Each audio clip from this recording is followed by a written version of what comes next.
Hello and welcome back to another video. Today's video marks the start of my end of year lists for music, and today we're starting off with the top 10 singers of the year. Now I know this is my first music related video I've done in months, but this is the one I just really wanted to do. And yeah, I kind of wanted to start off with something positive, kind of go on to the negative side of the year, and then end off with, the best albums. Now, a few disclaimers about this video. Due to college and GCSEs, there were a lot of albums and a lot of songs that I didn't get around to listen to. And if I did, this list may or may not be incredibly different, but that's how it's gonna have to be. You know, these are the songs I listened to, these are the songs I thought were the best in the year.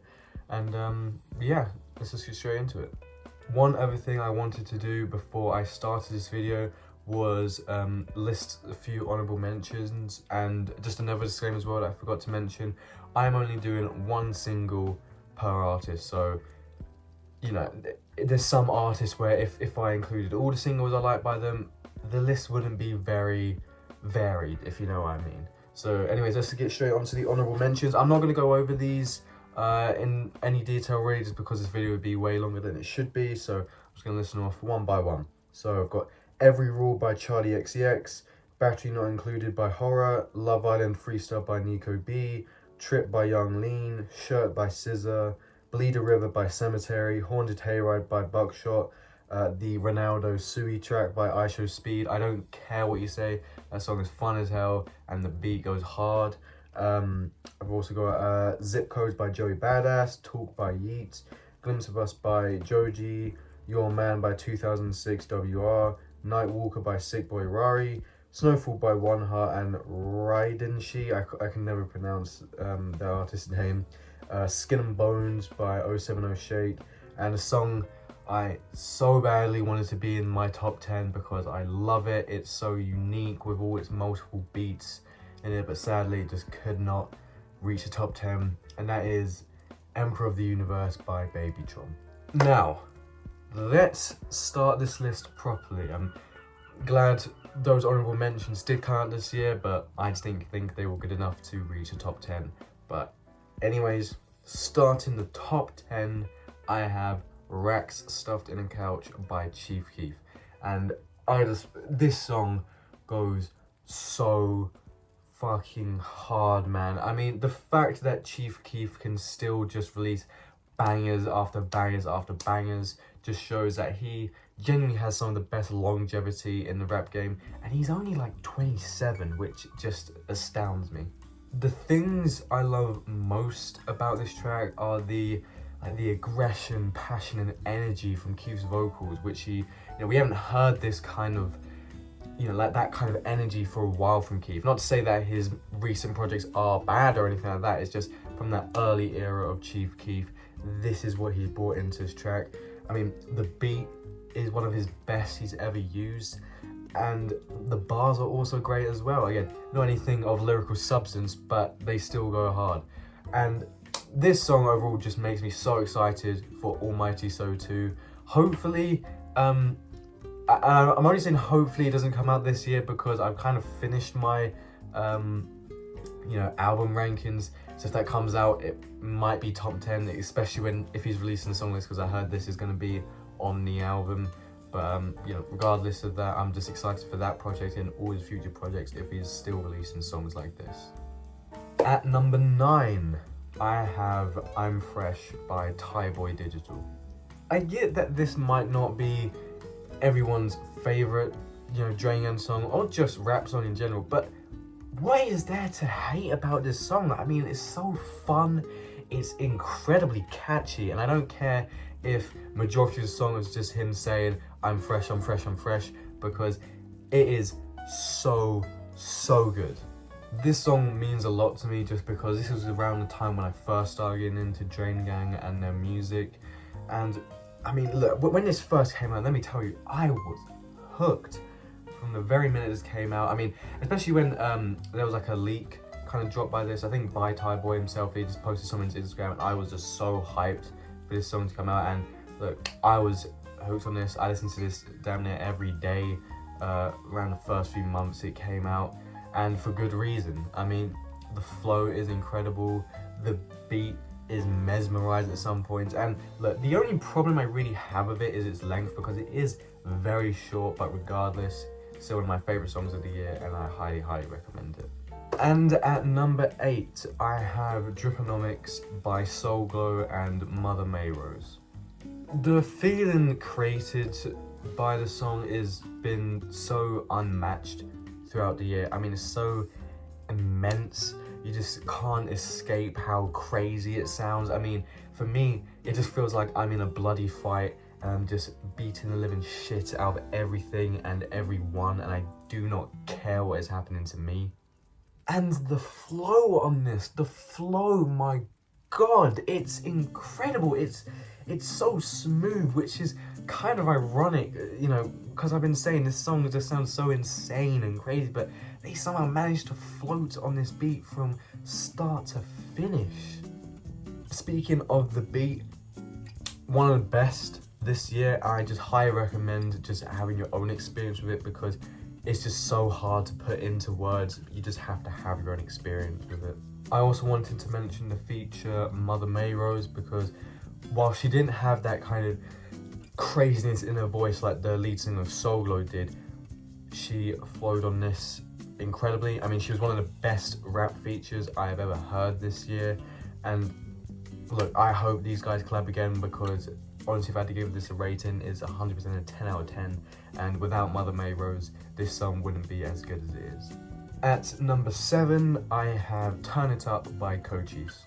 Cochise is a rapper who I've been following for around about 2 years now. I kind of started hearing him during the year 2020, and he's been rising in popularity every year, it seems, and that is all well deserved. I mean, this song, his energy and flow throughout this is phenomenal at some points, whether he's just chilling on the beat or rapping fast, he never disappoints.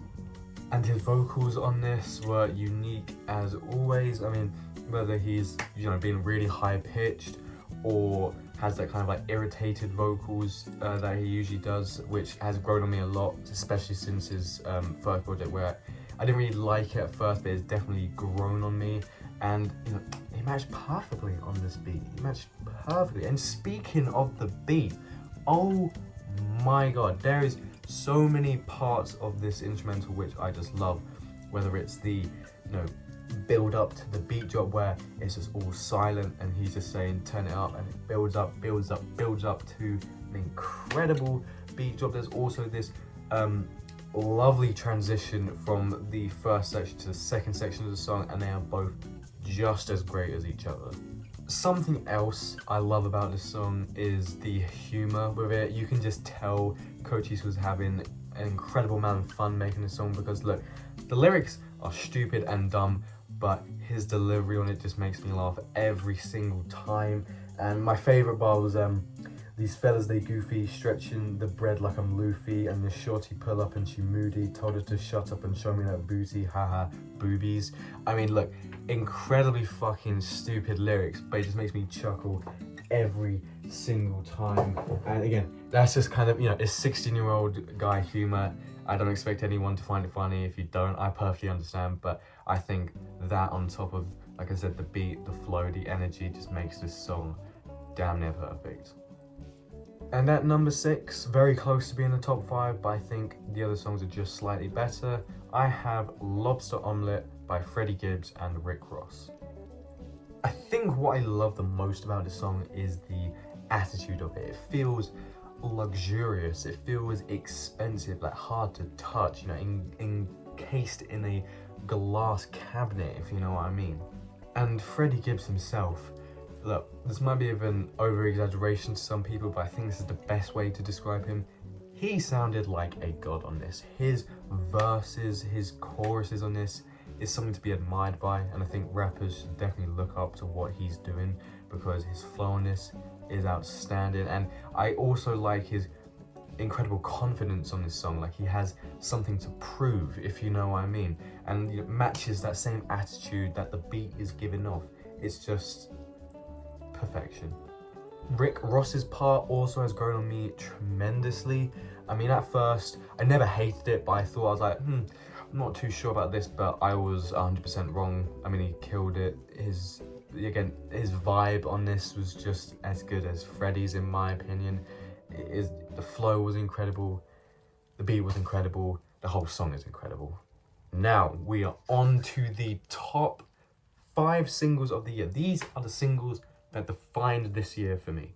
These are songs which I think are perfect in everything it does, whether it's the beat, the lyrics, the singing, vocals, the rapping, whatever it is, these guys did it perfectly. Starting off at number 5, Porter Robinson with Everything Goes On. Porter Robinson yet again makes it into the top 5 singles of the year for me. For those of you who didn't watch my last year's ranking, I had his song Musician at number 1. Now sadly, he didn't release much this year, as this was his only song he released this year, and my god, it was just, it blew me away. I mean, it's so mesmerizing, it's so beautiful that it just beat out so many other artists who dropped way more than he did. Porter Robinson on this, his singing is incredible. I mean, it always gets me emotional whenever I hear it, especially near the end when there is a huge climax, which Porter Robinson, I'd probably say, is the best at in the modern era when it comes to just climaxes in songs. Just listen to his last album, Nurture, climax after climax, it always gets me teared up.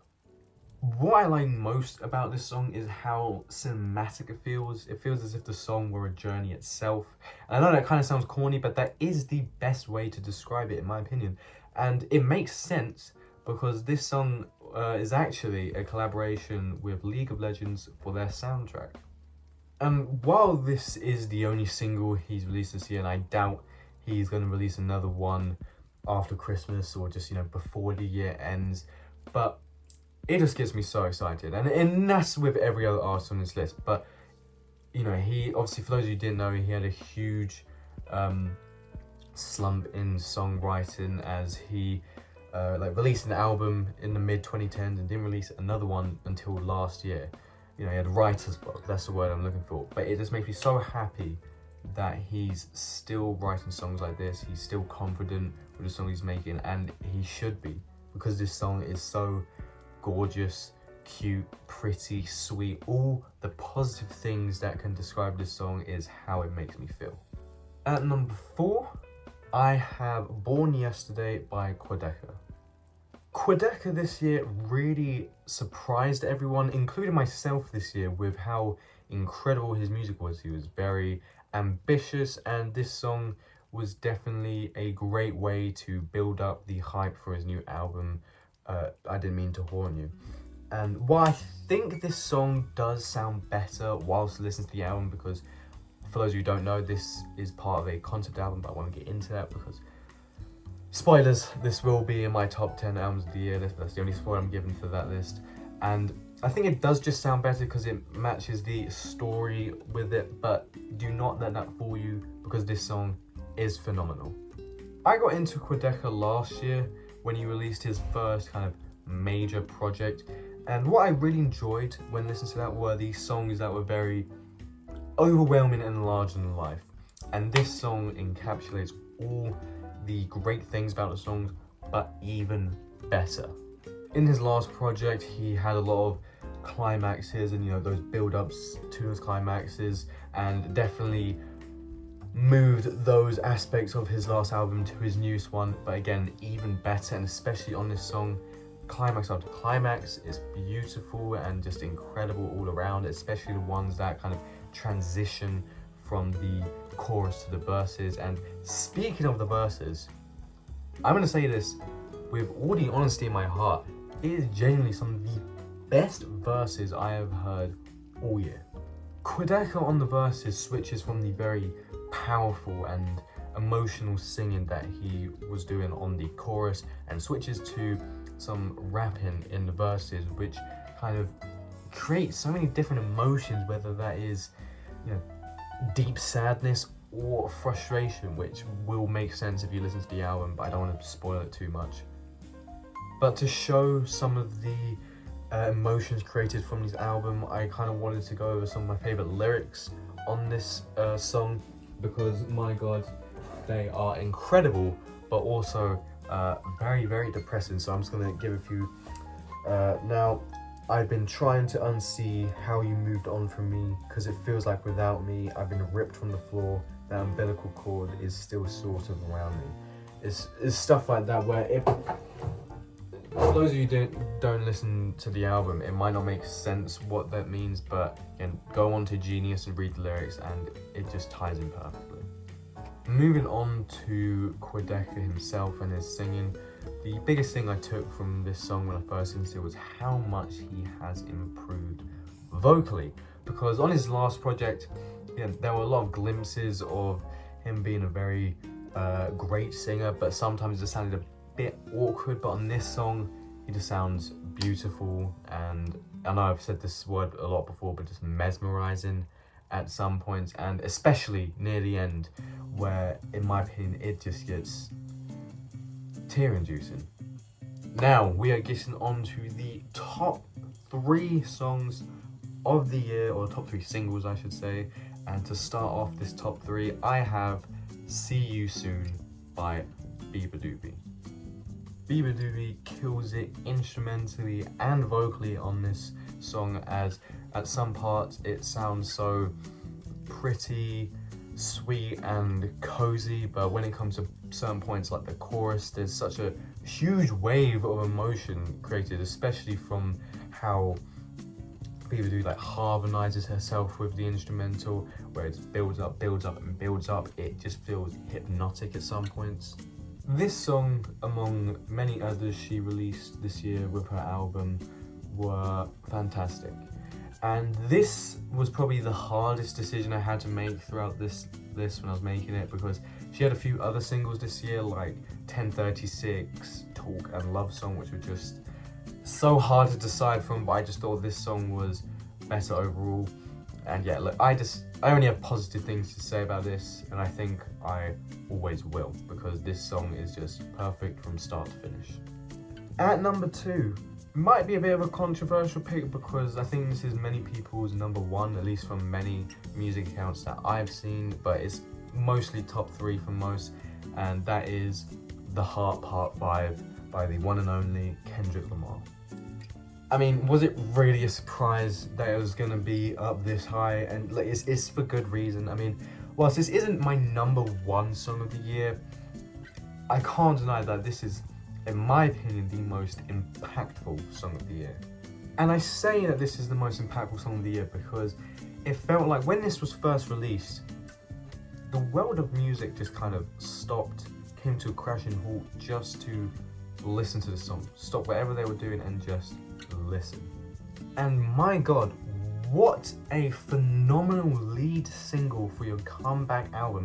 This could not have gone any better for Kendrick, because the amount of hype and attraction this song gained, which, you know, just built up even more hype and attraction for his new album, Mr. Morale and the Big Steppers. It was just the perfect song. Let's actually talk about the song now. The whole sound of this song is just so beautiful, mesmerizing, and just overall brilliant. I mean, every intricate detail about the song is worth analyzing. The build up with the piano to the chorus, where there is like a gorgeous kind of beat drop with the repetitive I want in the background to match with Kendrick's just incredible passionate performance over this. It moves me to another world when I'm listening to this song, and it's a world that I just want to stay in. It seems like Kendrick Lamar, every single time he releases something new, he just proves why he is not just one of the best rappers in the game, but just one of the best musicians of all time. And it astounds me that he's still making music this good, despite being away from music for so long. Was it like 5 years? 5 years without music from Kendrick Lamar. Please do not do that again.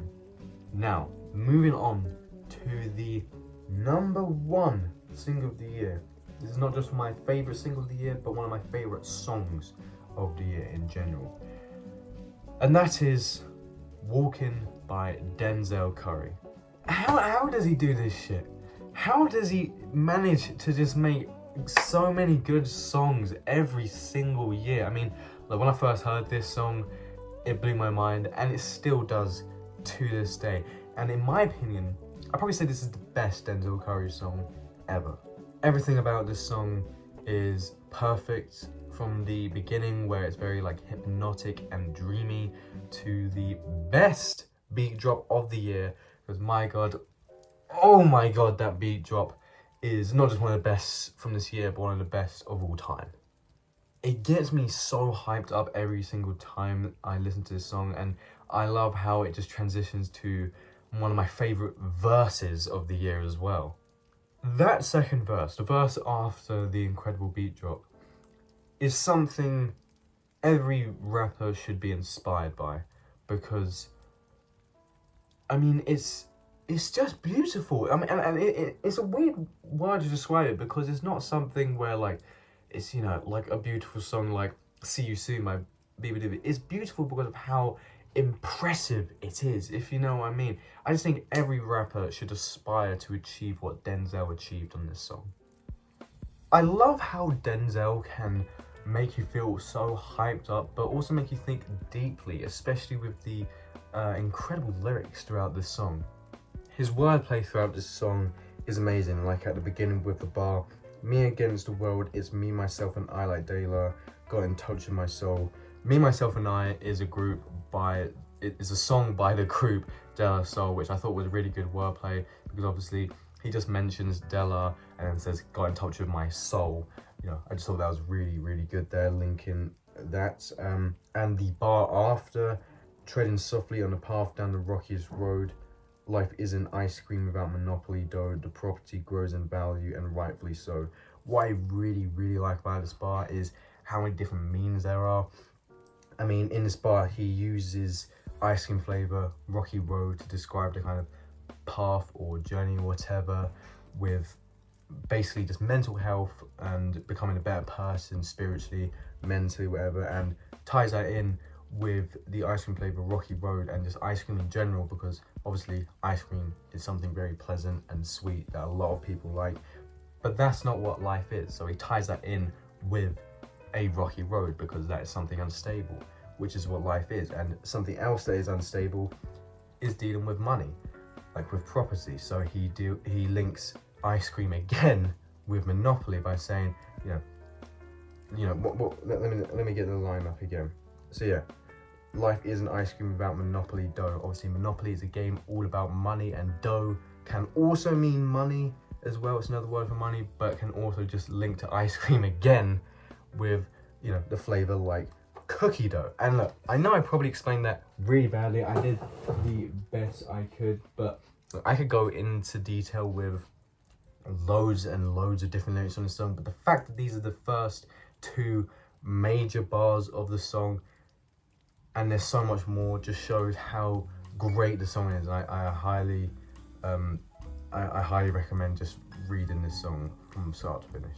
Look, Denzel Curry is a phenomenal rapper and deserves all the respect that he gets, because this song is my single of the year and it's one of my favorite rap songs of all time. And that is the end of the video. I hope you enjoyed, and let me know what your top 10 or top 15 singles of the year are, because I would like to know. And yeah, be getting on to the worst singles of the year next video, so look forward to that, and yeah, see ya.